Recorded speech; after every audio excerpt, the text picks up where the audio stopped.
talk about Blessed Assurance. ELW 638, we all know it.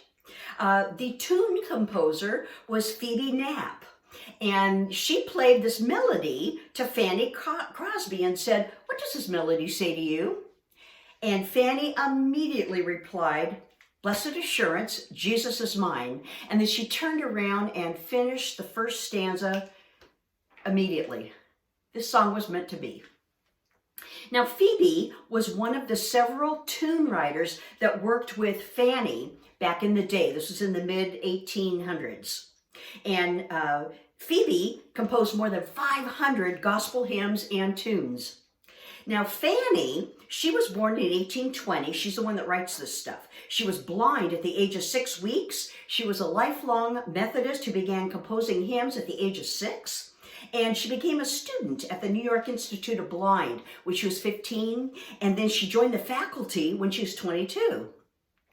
Blessed Assurance has been a part of the Methodist hymnal since 1889. And because of her long life, Fanny also had a relationship with several of the U.S. presidents. She was influential on the spiritual life or a friend to the 8th, 10th, and the 11th president, in addition to Grover Cleveland, who was our 22nd and 24th. And she addressed a joint session of Congress on the topic of education for the blind.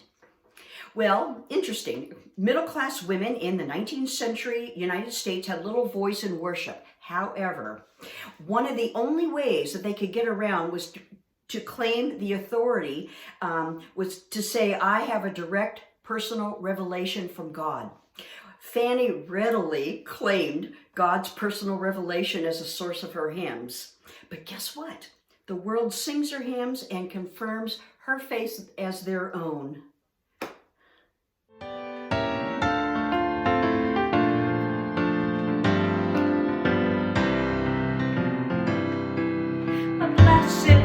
Assurance that Jesus is mine.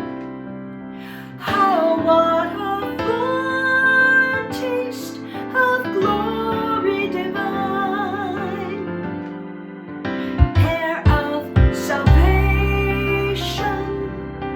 purchase of God, born of His Spirit, and washed in